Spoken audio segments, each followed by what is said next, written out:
ஜகீர் கான் 2000ல சவுத் ஆப்பிரிக்காக்கு அகெயின்ஸ்டா டெபியூ பண்றாப்ல. அதுக்கப்புறம் இந்தியாவோட பிரைம் ஃபாஸ்ட் பவுலரா மாறுறாப்ல. ஜகீர் கான் எல்லா விதமாவும் போட்டுட்டு இருந்தாப்ல.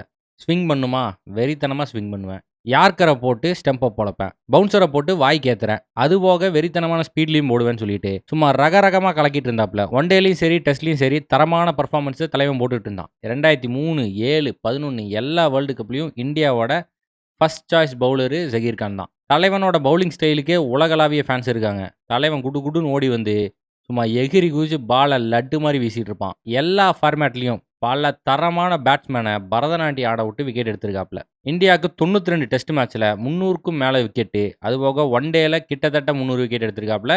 ஜகீர் கான் பவர் பிளேயில் மட்டும் போடுற ஆள்லாம் கிடையாது. தலைவன் எல்லா இடத்துலையும் போடுவான். விக்கெட் வேணுமா ஜகீர் கானை கூட்டு வந்து போட சொல்லுங்கப்பா அப்படின்னு சொல்லிட்டு இருந்த காலங்கள் அவை. 2003 வேர்ல்டு கப்பில் ஃபைனல்ஸ் வரைக்கும் வந்ததுக்கு ஒரு முக்கியமான காரணம் ஜகீர் கானா இருந்தாப்ல. 2007ல் கப்பை அடிச்சிட்டானுங்க. 2011ல் ஜகீர் கான் பண்ண சம்பவங்கள்லாம் வரலாறு பேசும். அதுவும் ஸ்ரீலங்கா கூட ஃபைனலில் தலைவன் போட்ட போடு அந்த மாதிரி. இந்தியாவோட one of the greatest fast bowler Zaheer Khan.